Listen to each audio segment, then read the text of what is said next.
रविंद्र रावत जी, कैसे देखते हैं क्या होने वाला है अब की बार इलेक्शन में? आपने तो तमाम सरकारें देखी होंगी, कांग्रेस की, आम आदमी की भी और वैसे भी, तो क्या लगता है कि कांग्रेस की सरकार बेहतर थी या नहीं? कांग्रेस की सरकार एकदम घटिया थी, हाँ। इसलिए तो चली गई है, सब बिखर गए। अच्छा, पर कांग्रेस कह रही है अब की बार गुजरात में दोबारा सीएम बनाएंगे। कभी आएगा नहीं, अभी अभी तक कोई पैर नहीं रखता है। अच्छा। कोई कांग्रेस का नेता आ रहा है, कोई आ नहीं पाता है इधर। राहुल गांधी भारत जोड़ रहे हैं, कह रहे हैं हमने पूरा भारत जोड़ दिया, बुजुर्गों को सबको अपने साथ खड़ा कर लिया वहाँ पर। वो खुद जोड़ते हैं, बाकी किसी को जोड़ते नहीं है। अच्छा। अपने आप को सबके साथ जोड़ने प्रयत्न करता है, मगर वो किसी को जोड़ नहीं सकता है। अच्छा, आम आदमी पार्टी के आने से कितना असर पड़ेगा? केजरीवाल कह रहे हैं 300 यूनिट बिजली फ्री। केजरीवाल का नाम खराब हो जाएगा। आने से इतना होगा कि वो मुंह छुपा के जाना पड़ेगा उसको। अच्छा, वापिस चले जाएंगे? वापस उसको इधर जगह ही नहीं है। अच्छा, जगह ही नहीं मिलेगी यहाँ पर? नहीं, बिल्कुल नहीं। अच्छा, जैसे वृद्धा पेंशन की बात होती है तो आपको मिलती है क्या यहाँ पर?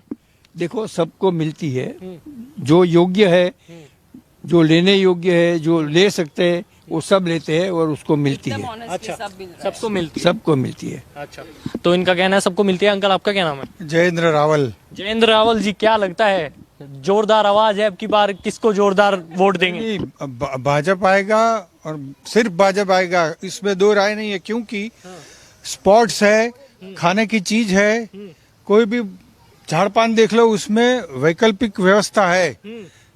इस इलेक्शन में भाजपा के सिवा कोई विकल्प ही नहीं है। विकल्प तो पहले हुआ करता था, कह रहे थे कांग्रेस हुआ करती थी, अब की बार तो विकल्प आम आदमी पार्टी झाड़ू लेकर आ गई है और अब की बार फूल सफा। नहीं, वैसे तो निकल रहे हैं वो बिलाड़ी के टोप से, कितने सारे निकल रहे हैं, लेकिन जो अच्छा है वो तो अच्छा ही रहेगा। अच्छा, कोई प्रश्न ही नहीं है उसमें। अच्छा, 27 साल में ऐसा क्या दिल में ऐसा क्या बैठ गया गुजरातियों के कि मोदी जी के अलावा और कोई दिखता ही नहीं है? उसमें मेरे ख्याल से दो वजह है। पहली वजह, I was retired as TDO class 2 officer in government, और when Modi ji was CM here, मैंने भी काम किया है उनके गवर्नमेंट के अंदर, तो उनका इतना शिस्तबद्ध कार्य था, टोटली शिस्तबद्ध और कार्यकुशलता से वहीवट किया है।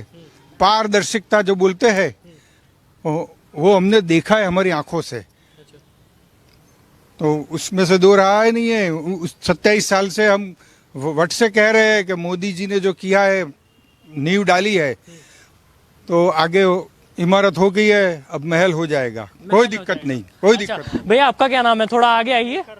अच्छा, शेखर रावल, तो क्या लगता है बेरोजगारी जो यहाँ पर गुजरात में है वो थोड़ी कम हो पाई कि अभी भी ऐसी ही चल रही है? पहले तो गुजरात में बेरोजगारी है ही नहीं। गुजरात वो बहुत ज्यादा समृद्ध स्टेट है, और गुजराती तो कैसा बोल रहा है कि बिजनेसमैन यहीं से पैदा होते हैं, तो वो पैसे के दृष्टि से देखना चाहिए तो हम बहुत पावरफुल है।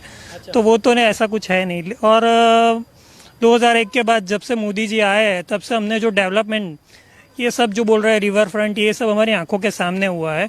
और वो तो सब चीज़ें है ही, लेकिन छोटी छोटी चीज़ें हैं, जैसे रास्ते हैं, पानी है, ये सारी फैसिलिटीज़, गटर्स है, सारी जो हम पहले बहुत परेशान होते थे, वो इतना स्मूथ होता जाता है लाइफ। और मैं और स्टेट्स में देख रहा हूँ, वहाँ भी होती है। मैं ऐसा नहीं बोल रहा कि दिल्ली में केजरीवाल खराब है, वो भी कर रहा होगा, इसीलिए वहाँ की पब्लिक भी उसको लाती होगी, लेकिन हम भी पागल नहीं है। इतने सालों से मोदी को ला ही रहे हैं, क्योंकि हम देख रहे हैं यहाँ पे काम हो रहा है। सरकारी अधिकारी हूँ, इसलिए अच्छा। भारत सरकार का अधिकारी हूँ। अच्छा, तो क्या लगता है फिर आप तो बीजेपी का सपोर्ट करेंगे? बिल्कुल, वोट एक हर भारतीय का अधिकार है और लोकतंत्र में वोट 100% होना चाहिए, मेरा ये विश्वास है। अच्छा, जैसे आप तो चलो सरकार की जब बात आई गई, आप सरकार के अंडर में काम करते हैं, तो उनके काम और अपने काम में क्या अंतर दिखाई देता है? हमारा एक सैनिक की तरह काम है। आप भी एक भारत के सैनिक हैं, मैं भी एक सैनिक हूँ। हर व्यक्ति को एक सैनिक भारत का विकास और रक्षा करनी है, डेवलपमेंट।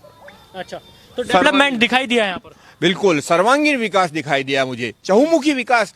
और जिसको नहीं दिखाया तो उसको फिर इलाज कराना चाहिए, दिमाग का और आंखों का, दोनों का।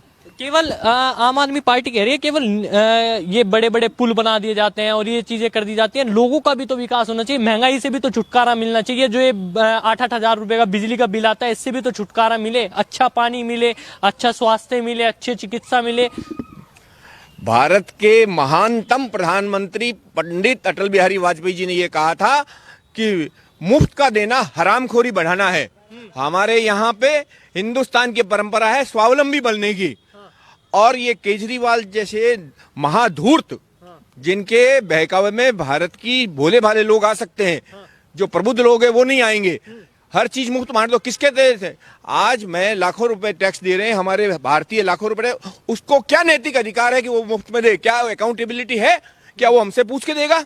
मुझे केजरीवाल यदि मिल जाए ईमानदारी से तो मैं उसको झाड़ू लेके उसी की झाड़ू से उसकी पिटाई करूं कि तुम सबसे महाधूर्त, और हिंदुस्तान की जनता और विशेष रूप से गुजरात की जनता जो ईमानदारी से अपने स्वावलंबन से और आत्मनिर्भर बनने की ओर होती है, उसको तुम पिछली सदियों की ओर ले जा रहे हो, निकम्मा बना रहे हो। जिस तरह नरेगा में खड्डे खोद खोद के मोदी जी ने क्या कहा था लोकसभा में, मैं नरेगा बंद नहीं करूंगा, क्योंकि उनके खड्डे खोदो, वापस बंद करो, और हिंदुस्तान नाकारा बनाया जा रहा है। नहीं, स्वावलंबी बनाइए, जो जितनी मेहनत करेगा वो उतना विकास करेगा। भारत युवाओं का देश है और स्वाभिमानी लोगों का देश है। मैंने 38 साल तक ईमानदारी से नौकरी की है, और मैं ये कहता हूं हर भारतीय लगभग ईमानदार है।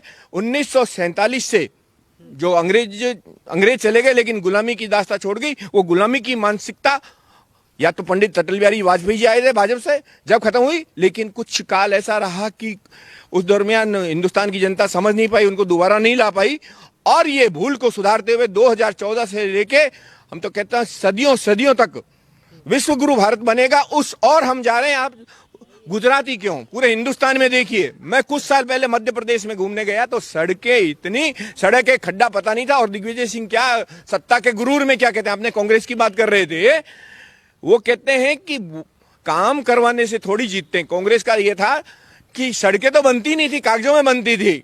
हमने देखा न पुल बन रहे हैं, और इस तरह से भ्रष्टाचार का चरम सीमा पे जनता यहां तक आकंठ हो गई थी। उसके बाद इंदिरा गांधी ने आपातकाल लगा के, मुझे ध्यान, हम स्कूलिंग में थे, युवा अवस्था में और अग्रसर हो रहे थे, क्या पीड़ाएं हमने देखी है, और उसमें भी भेदभाव और सारा अत्याचार।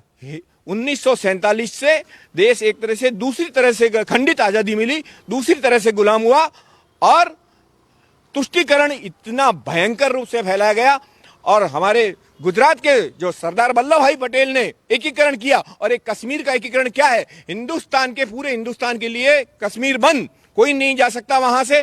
कोई कश्मीर की बेटी शादी करेगी तो उसकी प्रॉपर्टी नहीं मिलेगी, और पाकिस्तान के लिए दरवाजे खोल दिए आतंकवाद के लिए, उधर से आ जाओ। हमने 1947 से हमारी जो पूर्वजों ने स्वतंत्रता सेनानी थे उन्होंने, और देश के वीर सेनाओं ने जितने युद्ध जीते वो टेबल पे हार गए, समझौते कर लिए, और पाकिस्तान का कोई भी नागरिक शादी कर लेता कश्मीरी से तो वो भारत का नागरिक हो गया।